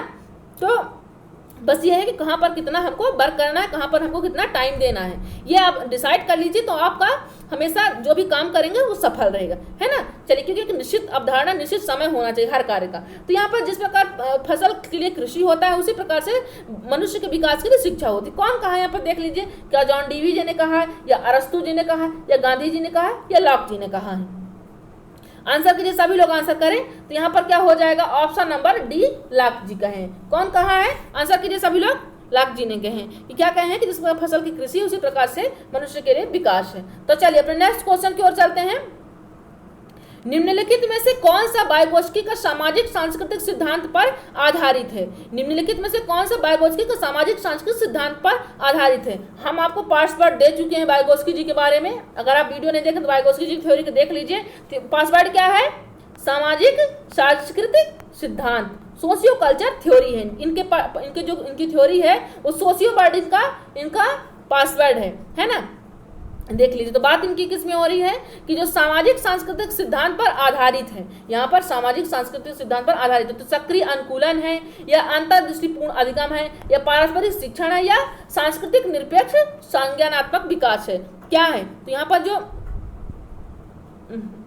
वाइगोत्स्की जी का जो कहना है कि सामाजिक सांस्कृतिक सिद्धांत, तो वो क्या कहते हैं कि जो व्यक्ति सीखता है, बच्चा सीखता है, वो सामाजिक एक्टिविटीज उनकी संस्कृति से सीखता है। तो वो कैसा होता है, वो पारस्परिक शिक्षण, कोलैबोरेटिव, मतलब कि बच्चा भी कुछ बोले, मतलब कि आप क्या करोगे, बच्चे कुछ सीख रहा है, तो उनका तो कहना है कि समाज से सीखता है। बच्चा कैसे सीख रहा है? अब बच्चे से आप बैठ करके बातें कर रहे हो, उसे हाव भाव ले रहे हो, और मम्मा कैसी है, पापा कैसे हैं, तो वो धीरे धीरे बातें करेगा। अब उसको भी भाषाओं का नॉलेज होने लगेगा। अगर आपके पास बैठ रहा है, वो पारस्परिक बातचीत कर रहा है, उसको क्या होगा, नॉलेज होगा उसको। उसी तरह से अगर शिक्षण देना है तो वो भी कोलैबोरेटिव, मतलब बच्चा भी आपसे क्वेश्चन, ये नहीं कि आप सिर्फ निष्क्रिय आप ही पढ़ाए जाओ, बच्चे को भी क्वेश्चन करने का ऑप्शन देना चाहिए, है ना। तो किसके सब तहत आएगा, पारस्परिक शिक्षण की ये सब तहत आएगा। तो चलिए अपने नेक्स्ट क्वेश्चन की ओर चलते हैं। चलिए देखते हैं क्या है क्वेश्चन। यहाँ पर एनसीएफ 2005 जोड़ देता है, एनसीएफ 2005 जोड़ देता है। एनसीएफ की क्लासेस भी हो चुकी है, क्लासेस नहीं देखे हैं देख लीजिए। तो यहाँ पर बात क्या हो रहा है, एनसीएफ 2005 किस पर जोड़ देता है? विषय केंद्रित शिक्षा शास्त्र पर, या बाल केंद्रित शिक्षा शास्त्र पर, या शिक्षक केंद्रित शिक्षा शास्त्र पर, या इनमें से कोई नहीं। आप लोग शेयर करके आइए, झूम के शेयर, ईमानदारी से शेयर करके आइए, बैक होकर के आइए, सभी लोग बैक होकर के आए, चाहे शेयर करके आइए। पहले 1 सेकंड निकालिए और शेयर कीजिए, क्योंकि झूम के यहाँ पर सभी लोग को 100 लाइव लेके आना है ना। 20 क्वेश्चन हो चुके हैं, 30 क्वेश्चन बचे हुए हैं, तो हम सभी को अपना टारगेट कंप्लीट करना है, और आज ही कंप्लीट करना है। चलिए, तो यहाँ पर राइट ऑप्शन क्या हो जाएगा, ऑप्शन नंबर बी, क्योंकि यहाँ पर एनसीएफ 2005 के किस पे जोर दे रहा है, चाइल्ड सेंटर्ड। मतलब अगर आप कोई चीज समझा रहे हो तो बच्चे को समझ भी आनी चाहिए और बच्चे के ऊपर केंद्रित होना चाहिए। ये नहीं कि जो हमारी इच्छा हो वही पाठ हम ले। क्यों हम कहते हैं कमेंट कीजिए कौन सा चैप्टर पढ़ना है, क्योंकि आप जब इंटरेस्ट जगाओ कोई भी चीज पर, थॉन्डा जी के अनुसार भी कि तत्परता का सिद्धांत, बच्चे जब तत्पर होंगे पढ़ने के लिए तभी आप पढ़ेंगे। मैं आपको कोई भी आपको कॉन्सेप्ट क्लास ला के रख दूंगी, अगर आपकी इच्छा नहीं तो आप इसको निकल सकते हैं, मैं आपको कुछ नहीं कर सकती, है ना। तो यहाँ पर बात कैसी होनी चाहिए, बाल केंद्रित होनी चाहिए, मतलब बच्चे के अनुसार शिक्षा होनी चाहिए, उसके अनुसार वहां पर पढ़ाया जाना चाहिए क्लासेस में। तो 2005 एनसीएफ कहता है कि बच्चे को करके सिखाओ, मतलब ज्यादा कोशिश करो कि बच्चा खुद ही वो स्वयं करे, वो सब कुछ किया उसको नहीं मिल जाना चाहिए, उसको खोज करने का मौका दो, है ना, तर्क करने का मौका दीजिए, उसको करने का मौका दीजिए, सीखने का मौका, ऑब्जर्व करने का मौका दीजिए, और शिक्षा रटन प्रणाली से मुक्त कीजिए। इसको रटे रटाए नियम दे दीजिए, 4-5 की बेटा तुम नियम याद कर लो, तुम्हारे एग्जाम में यही आने वाले हैं, ऐसा कुछ नहीं करना चाहिए। तो राइट ऑप्शन क्या हो जाएगा, ऑप्शन नंबर बी हो जाएगा। तो चलिए अपने नेक्स्ट क्वेश्चन की ओर चलते हैं हम। कक्षा 5 के विद्यार्थियों में जिज्ञासा जागृत करने का निम्न में सबसे प्रभावी तरीका है। कक्षा 5 के विद्यार्थियों में जिज्ञासा जागृत करने का निम्न सबसे प्रभावी तरीका कौन सा है? देख लीजिए, पहला ऑप्शन कक्षा 5 के विद्यार्थी है, ठीक, ध्यान रखिएगा कि उसमें जिज्ञासा जागृत करना है। तो निम्न से प्रभावी तरीका, कोई भी चीज को सीखने के लिए जिज्ञासा कैसे जागृत करेंगे, देख लीजिए। कार, स्कूटर आदि जैसे व्यक्तिगत वाहन ना रखें, जिज्ञासा जागृत करने के लिए कार, स्कूटर आदि जैसे, यहाँ पर से आपका ईवीएस स्टार्ट हो गया, ध्यान रखिएगा। ये कौन सा पार्ट चल रहा है, अब ईवीएस का पार्ट चलने लगा है, ठीक। 21 से हर एक पार्ट कितने हैं, 10-10 क्वेश्चन है। अब ये तीसरा पार्ट चला जो कि ईवीएस का पार्ट है। ध्यान रखिएगा, सभी लोग ऑब्जर्व करते रहे कि ईवीएस में कितने नंबर आ रहे हैं, मैथ्स में कितने नंबर आ रहे हैं, सीडीपी में कितने आए, हिंदी में कितने आए, क्योंकि 10-10 क्वेश्चन सभी से बने हुए हैं। चलिए, तो क्वेश्चन पर ध्यान देते हैं, क्या कह रहा है क्वेश्चन हमारे यहाँ पर। कि कक्षा 5 के विद्यार्थियों में जिज्ञासा जागृत करने का निम्न में सबसे प्रभावी तरीका कौन सा है? क्या कार, स्कूटर आदि जैसे व्यक्तिगत वाहन ना रखें, या घर के बाहर अक्सर आने जाने से बचना, या जांच परख और कल्पना परख, या अधिक हस्तपरक अनुभव प्रदान करना। देखिए यहाँ पर राइट ऑप्शन क्या होगा, आंसर कर सभी लोग आंसर कीजिए। यहाँ पर आंसर कीजिए, तो यहाँ पर हो जाएगा ऑप्शन नंबर डी आपका राइट हो जाएगा, अधिक हस्तपरक अनुभव प्रदान करना। यह भी आपका सही है, जांच परख और कल्पना परख। तो ये किस में आ जाएगा? जांच परख करेगा, कल्पना करेगा, तो वो कहाँ से करेगा? वो कल्पना करेगा तो अपने हस्तपरक, वो चीजों को करेगा, सीखेगा, खुद ऑब्जर्व करेगा, अपने हस्तपरक हाथों से कर रहा है वो, तो अनुभव भी उसको मिलेगा। तो जब हस्तपरक करा तो उसको कहीं ना कहीं क्या मिलेगा? कल्पना, सोचेगा तभी तो कर पाएगा। तो ये दोनों ही आपके आंसर सही है, तो ज्यादा सफिशियंट जो है तो ऑप्शन नंबर डी आपका है। अगर ये ऑप्शन नहीं होता तो ये भी आपका आंसर राइट हो जाएगा, सी भी आपका राइट हो सकता है, लेकिन अगर डी है तो डी ज्यादा इसमें सफिशिएंट। चलिए नेक्स्ट क्वेश्चन की ओर चलते हैं। चलिए तो नेक्स्ट क्वेश्चन देखते हैं क्या है यहाँ पर। प्राथमिक स्तर पर पर्यावरण के अध्ययन के आकलन में निम्न में से कौन सा संकेत उपयुक्त नहीं है? नहीं की बात की गई है, और आंसर कीजिए सभी लोग कि प्राथमिक स्तर पर पर्यावरण के अध्ययन के आकलन के ईवीएस में क्या कर रहे हैं? बच्चे का आकलन कर रहे हैं। तो निम्न में जितने ऑप्शन दिए हुए हैं फ्रेंड्स, मैं ज्यादा डिटेल पे समझा रही हूँ, जितना आपको जरूरी होता है, क्योंकि यहाँ पर 50 क्वेश्चन है और हमको 50 का 50 यहाँ पर करना है। अगर आपको लग रहा है कि मैम कम समझा रही तो कमेंट कीजिएगा, हम और भी डिस्कस आप यहाँ पर कर लेंगे, है ना। वैसे उम्मीद करती हूँ कि ज्यादा आप लोग बोर भी हो जाते, ज्यादा समझाती हूँ तो क्वेश्चन में ज्यादा टाइम देती हूँ, तो आप लोग के हिसाब से ही यहाँ पर टाइम दे रही हूँ हर एक क्वेश्चन में, है ना। तो देख लेते हैं कि प्राथमिक स्तर पर्यावरण अध्ययन में आकलन के जो निम्न से संकेत हैं उपयुक्त कौन से नहीं है। प्रश्न पूछना, ये तो सही बात है, प्रश्न पूछना, प्रतिक्रिया व्यक्त करना, ये खोज परख करना, मतलब बच्चा आपसे प्रश्न पूछे तो वो कहीं ना कहीं आपका एक, या तो आप बच्चे से प्रश्न पूछे तो क्या है, ये एक प्रकार का आकलन ही है। तो पढ़ाया अपने क्लास, उसके बाद आप बच्चे से पूछ रहे हैं, जिसमें आप यहाँ से पूछ रही हूँ कि आप बताइए इसका राइट आंसर क्या होगा, तो मैं क्या कर रही हूँ? आपका आकलन कर रही हूँ कि आपकी तैयारी कैसी है, तो ये आपका आकलन में आ गया। यहाँ पर दूसरा, आकलन के लिए निम्न में से कौन सा उपयुक्त संकेत उपयुक्त नहीं है की बात की गई है ना, तो ये तो है आपका आकलन के अंतर्गत आता है। और यहाँ पर आया सहयोग, सही बात है। जैसे आप कितना नैतिक मूल्य का भी मैं आपको कभी ना कभी आकलन करती हूँ कि क्या फ्रेंड्स एक दूसरे का यहाँ पर कह रहे हो कि 100 लाइव लाना है आज, तो क्या फ्रेंड्स यहाँ पर कर रहे हैं, सहयोग कर रहे हैं, तो वो सहयोग की भी भावना हर व्यक्ति में होनी चाहिए, तो उसका भी आकलन व्यक्ति करता है, नैतिक मूल्यों का भी आकलन होता है ना। तो यह भी आपका राइट हो जाएगा। ऑप्शन नंबर सी की जब बात करें, न्याय और समानता के प्रति चिंता भी, जैसे समावेशी शिक्षा के अंतर्गत है ना, कि बच्चे को बैकवर्ड नहीं महसूस होना चाहिए कि मैं कहाँ से किस बैकग्राउंड से आया हूँ, मतलब बच्चे को समावेशी के तहत हमको जोड़ना चाहिए और वैसा ही उसका माहौल बना चाहिए, उसके वहां पर मेंटेलिटी अलग नहीं लगनी चाहिए कि नहीं यहाँ पर प्रतिभाशाली है, मैं तो यहाँ पर क्लासेस में नहीं रह सकता, है ना। अगर वो जैसा भी है उसको हम धीरे धीरे वहां पर इंक्लूड कर सकते हैं, है ना। तो ये भी आपका राइट होगा। बात यहाँ पर स्मरण रखना की, रटन प्रणाली की बात हो गई है, स्मरण रखना, याद करना, रटना, ये सब आपका उपयुक्त नहीं है, तो ये आपका रॉन्ग हो जाएगा। यानी यहाँ पर जो ऑप्शन किया गया है उपयुक्त नहीं की बात, तो ऑप्शन नंबर भी यहाँ पर राइट होगा। तो चलिए अपने नेक्स्ट क्वेश्चन की ओर देखते हैं क्या क्वेश्चन कह रहा है। यहाँ पर 23वां क्वेश्चन है, नगरीकरण और औद्योगिकरण हानिकारक है। नगरीकरण और औद्योगिकरण, औद्योगिक में जो उद्योगों में जो हानिकारक कचरे फैलते हैं, अपशिष्ट पदार्थ कचरे रहते हैं, नगर निगम में भी जो कचरे रहते हैं, इन सब में अगर वो कहीं ना कहीं रखे जाएंगे, देख लीजिए ऑप्शन क्या कह रहा है कि हानिकारक है। यहाँ पर जो जैसे नगर निगम में सारे जो रहता है वहाँ पर, तो नगर निगम ही सब कुछ वहाँ पर साफ सफाई के बारे में देखता है। तो यहाँ पर जो देखता है कि औद्योगिकरण, औद्योगों में भी, बड़े बड़े उद्योगों में क्या होता है, कचराएं वहाँ से बाहर निकलते हैं, प्लास्टिक पन्नियां भी, तो यहाँ पर क्या कर दी, कहीं नदी में फेंक दिया जाता है। इन सबसे क्या होता है, थोड़ा देख लीजिए कहाँ कहाँ हानिकारक ये पार्ट देख सकते हैं। अगर ये ऐसा, जैसे नगर निगम वाले क्या किए, ये ले जाकर कचरा किसी नदी में डाल दिए, इन्होंने इकट्ठा किया, पूरे कलेक्ट किया, फिर इसके बाद क्या किया, किसी नदी में ले जाकर उसको डाल दिए। ये उद्योग वाले क्या किए, जैसे कहीं पर फैक्ट्री खुली है, फैक्ट्री खुलने के बाद वहां पर प्लास्टिक की पॉलीथीन है, उस सारी पॉलीथीन को क्या किया उन्होंने, वो लेके तो वो नदियों में डाल दिए। तो उससे क्या होगा कि उसका हानि उसका प्रभाव हो सकता है। देख लीजिए क्या संतुलित विकास के लिए हानिकारक है यह चीज, नगरीकरण और ये औद्योगिकरण हानिकारक, कहाँ का संतुलित विकास के लिए हानिकारक है, या जैव विविधता के लिए, संरक्षण के लिए, या पर्यावरण परिस्थिति के लिए, या उपयुक्त सभी। आंसर कीजिए, सभी लोग आंसर कीजिए। तो यहाँ पर राइट ऑप्शन हो जाएगा ऑप्शन नंबर डी, क्योंकि जो ये औद्योगिक कचरा वचरा जो ये फालतू होती है, ये सब चीजें पॉलीथीन होती हैं, ये सब क्या होती हैं, ये हमारे विकास में भी बाधक होती हैं, जैविक विविधता बायोडाइवर्सिटी में भी ये कहीं ना कहीं हवाओं में भी नुकसान करती है, पर्यावरण परिस्थिति इकोसिस्टम में भी हमारे हानि पहुंचाती है। तो राइट ऑप्शन क्या हो जाएगा, ऑप्शन नंबर डी। उम्मीद करती हूँ आप समझ पा रहे होंगे। चलिए तो अपने नेक्स्ट क्वेश्चन की ओर चलते हैं। नेक्स्ट क्वेश्चन क्या कह रहा है हमारे यहाँ पर, हमारा पेट भोजन को पचाने के लिए मैं सब सारे क्वेश्चन इंक्लूड की हूँ, अलग अलग टाइप के मिक्स क्वेश्चन की हूँ, ताकि आप सभी यहाँ पर MP TET, UP TET, C TET, REET सभी को यहाँ पर ध्यान में रखते हुए ये क्वेश्चन तैयार किया गया है। तो सभी लोग आंसर करें, ईमानदारी से आंसर कीजिए और ईमानदारी से शेयर करके भी आइए। अपना टारगेट आज आपको भूलना नहीं, किसी कदर आज आपको टारगेट नहीं भूलना। अगर भूलेंगे भी तो मैं आपको याद दिलाऊंगी, ऐसी बात नहीं है, बट फिर भी आपको नहीं भूलना कि 100 आज हमको यहाँ पर लाइफ एंड अंत तक रहना है।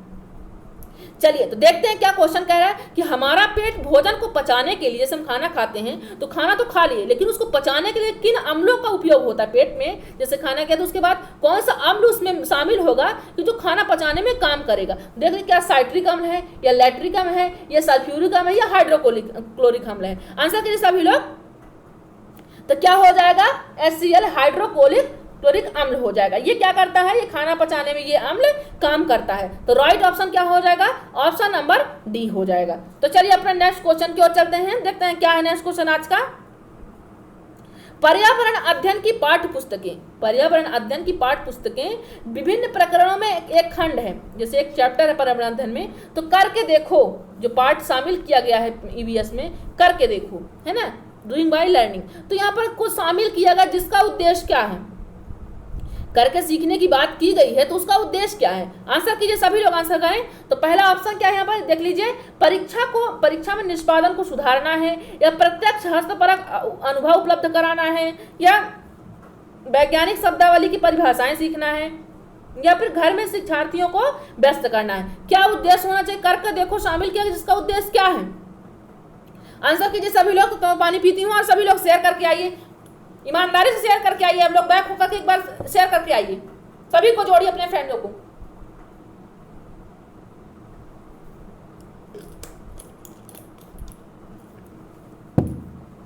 आज मेरा फास्ट है, बट फिर भी मैं आप लोगों को यहाँ पर 5-5 सब्जेक्ट एक साथ क्लासेस दे रही हूँ, ठीक है। श्रावण सोमवार है इसलिए आज ये यहाँ पर उपवास भी है मेरा, है ना। चलिए देखते हैं, कोई माने नहीं रखता, आप सबके लिए इतना करूंगी, हमेशा करूंगी। आपके एग्जाम जब भी रहेंगे तो मैं आप अब लोग कहेंगे तो हम यहाँ पर महामैराथन डेली लिया करेंगे, है ना। जब कोई काम करता है, आदमी काम उठाता तो उसकी अपना कर्तव्य निष्ठा कंप्लीट करना चाहिए, है ना। हमने आपसे प्रॉमिस किया कि हम आपकी तैयारी को बेहतर बनाएंगे, वो हम करेंगे। पर आपने जो प्रॉमिस किया है स्टार्टिंग में 100 लाइव लाने का, तो आप अपना कंप्लीट कीजिए। तो चलिए यहाँ पर क्वेश्चन करते हैं, पर देखते हैं क्या क्वेश्चन है हमारा यहाँ पर।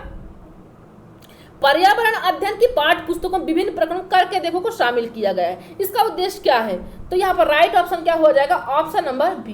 बात जब अनुभव किया है वो भी कैसी, हस्तपरक अनुभव, मतलब अपने हाथों से जो आप काम करते हैं उससे जो आपको अनुभव मिलता है वो ज्यादा मायने रखता है। क्योंकि अगर आपने क्या किया, जैसे क्लासेस आप देख रहे हो, ये ज्यादा मायने रखेगी। अगर यही क्लास क्या करोगे आप, इस क्लास के बारे में आपको कोई दूसरा बताएगा तो वो आपको उतना अनुभव नहीं प्राप्त होगा। आप ये क्वेश्चन कोई दूसरा ही बता दिया कि इसमें से ऐसा होता है, ये आंसर होगा, सेकंड आंसर, थर्ड आंसर होगा, वो आपको समझ नहीं आएगा। आप जब उस क्लास को देखोगे, ऑब्जर्व करोगे, तभी वो चीजें आपको समझ में आएगी। मतलब अपनी इंद्रियों का उपयोग किया है ना, तो उसमें ज्यादा समझ आपकी बैठेगी। तो आपका राइट ऑप्शन क्या हो जाएगा, ऑप्शन नंबर बी हो जाएगा।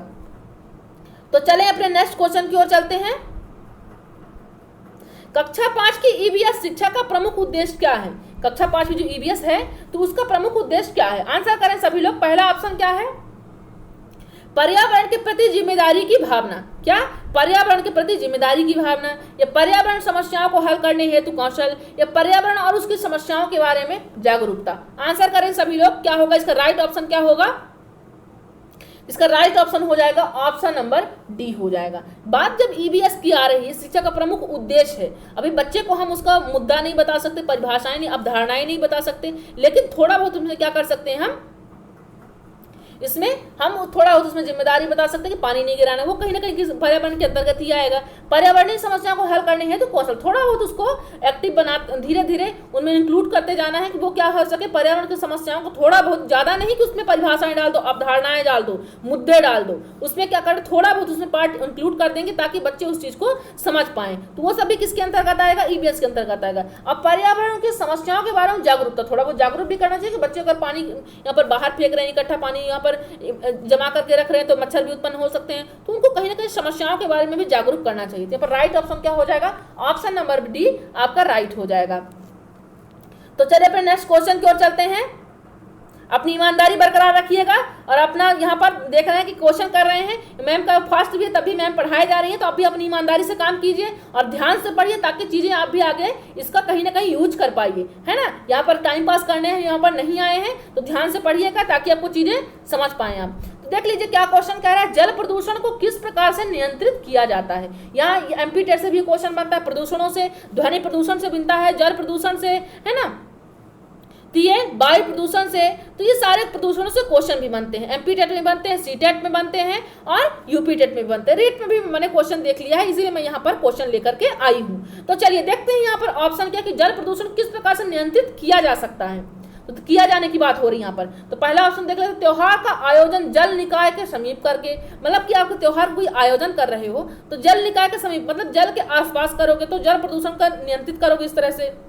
मतलब कि जैसे आप कोई आयोजन कर रहे हो, कोई आपके यहाँ त्योहार है, जैसे शादी है, तो आप क्या करो, जहाँ पर पानी हो वहीं पर जस्ट आप त्योहार मनाओ उस चीज़ को, है ना। तो ये जल निकाय के समीप करके। सेकंड है कपड़े धोने का कार्य नदियों के पास करके, मतलब आप क्या करोगे, नदियों में जाकर के क्या करो, कपड़े, तो घर में कपड़े नहीं धुलना है आपको, आप कहाँ जाओगे, नदियों में जाकर के। वहाँ भी तो प्रदूषण ही फैल रहा है ना, पानी अब गंदा हो रहा है, सारा मैला हो रहा है, उसको भी गाय बछड़े पानी पीते हैं नदियों में, तो वो भी क्या हो रहा है।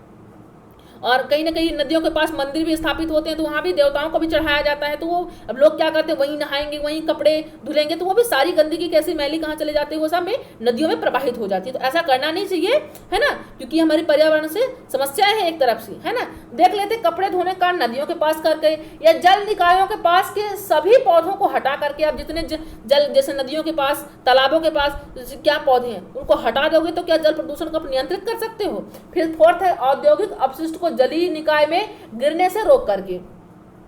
तो जल प्रदूषण किस प्रकार से नियंत्रित कर सकते हो, प्रदूषण जो फैल रहा है तो यहाँ पर से किस तरह से आप नियंत्रित कर सकते हो। तो यहाँ पर जो बात जब की करें कि त्योहार का आयोजन जल निकाय के सामने, अगर आप त्योहार वहीं पर आयोजन कर लोगे तो कहीं ना कहीं पानी की थोड़ा बहुत बचत हो जाए, क्योंकि ज्यादा पानी इधर उधर गिराना नहीं पड़ेगा। कपड़े धोने के कार्य भी यहाँ पर बात की गई, पर बात जब यहाँ पर किसकी की गई है कि नियंत्रित करने की बात, तो जब किस प्रकार से नियंत्रित करना है, तो यहाँ पर औद्योगिक अपशिष्ट, क्योंकि ये ज्यादा मायने रखते हैं, ये ज्यादा खतरनाक होते हैं, क्योंकि जो उद्योगों में अपशिष्ट कचरा होता है वो कहाँ कर देते हैं, वो ले जाकर के नदियों में गिरा देते हैं। तो उसमें केमिकल भी रहता है ना, तो उसमें अगर, क्योंकि नदियों का पानी गाय बछड़े भी पीते हैं, तो उनके भी अपशिष्ट पदार्थ अगर जा रहा है उद्योगों का और वो केमिकल भी जा रहा है तो उनको भी दुष्प्रभावित करेगा ना। तो ये ऑप्शन क्या हो जाएगा आपका, ज्यादा सफिशिएंट, ऑप्शन नंबर डी आपका राइट हो जाएगा। इसको आपको नियंत्रित करना है, क्योंकि ये अगर हो रहा है उसमें उद्योग कचरा उसमें गिरा रहे हैं जल प्रदूषण, तो कहीं ना कहीं प्रदूषण ही होगा, है ना। नदियों में, तालाबों में, महासागर में इसमें जब डाल रहे हैं तो वो प्रदूषण ही फैलेगा, है ना। तो चलिए अपने नेक्स्ट क्वेश्चन की ओर चलते हैं,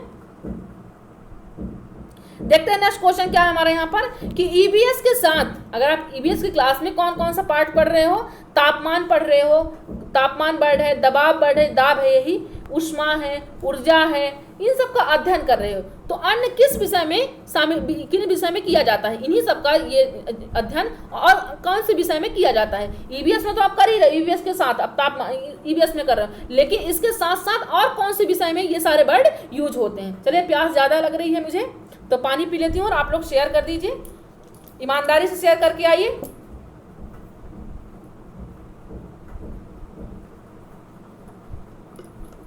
और आप लोग भी पानी पी लीजिए। चलिए, तो फास्ट में पानी ज़्यादा, ये मतलब गला सूखने लगता है, आप लोग को तो मालूम होगा, मेरी फ्रेंड्स ज़्यादा रहती होंगी, भाई लोग भी रहते होंगे, ऐसी बात नहीं है, बट श्रावण सोमवार का तो ज़्यादा वही रहती हैं, है ना। तो देख लेते हैं तो क्या होगा यहाँ पर कि ईवीएस के तापमान, दबाव, ऊर्जा, ऊष्मा और ऊर्जा, तो ये सब किस में रहते हैं देख लेते हैं। पहला ऑप्शन क्या कह रहा है, रसायन विज्ञान और जीव विज्ञान, भौतिकी और जीव विज्ञान, फिर क्या है जीव विज्ञान या भौतिक विज्ञान और रसायन विज्ञान। आंसर कीजिए, सभी लोग आंसर करें। तो राइट ऑप्शन क्या हो जाएगा हमारा यहाँ पर, ऑप्शन नंबर डी हमारा यहाँ पर राइट हो जाएगा, है ना।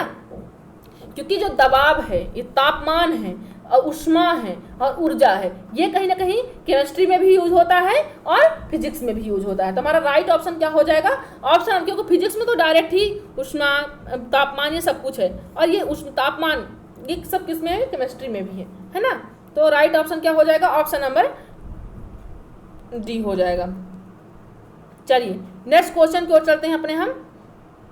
समाज और परिवार में, क्योंकि फैमिली से भी क्वेश्चन, फैमिली एंड फ्रेंड्स भी हैं आपके ईबीएस के थीम में, तो देख लीजिए क्या क्वेश्चन बना है वहां से कि समाज और परिवार में ऐसे व्यक्ति हैं जो रक्त संबंध, विवाह, भावनाओं आदि से एक दूसरे से जुड़े हुए हैं, तो इनको क्या कहते हैं? जो समाज में, परिवार में ऐसे व्यक्ति हैं जो रक्त संबंध जैसे आपके सगे भाई हो गए हैं ना, कजन हो गए, वो तो दूसरे हो गए, थोड़ा सा दूर के हो गए, चाचा चाची के हो गए, बट आपके सगे भाई जैसे आप 2 भाई 3 भाई, तो उसको क्या, वो रक्त संबंधी हुए ना। आप बताते हो किसी के मैं कितने भाई, 2 भाई 2 बहनापन है ना, तो वो क्या हुआ आपके रक्त संबंधी हो। विवाह तो क्या है, रक्त संबंध हो गया, विवाह हो गया, भावनाओं हो गया, आदि से एक दूसरे से जुड़े हुए हैं। तो इनमें से कौन कौन से जुड़ सकते हैं, कौन कौन से इंक्लूड हैं? परिवार में कि सब क्या कहलाएंगे, परिवार कहलाएंगे या रिश्तेदार कहलाएंगे या पड़ोसी कहलाएंगे या दोस्त कहलाएंगे, कौन कहलाएंगे? आंसर कीजिए, सभी लोग आंसर कीजिए।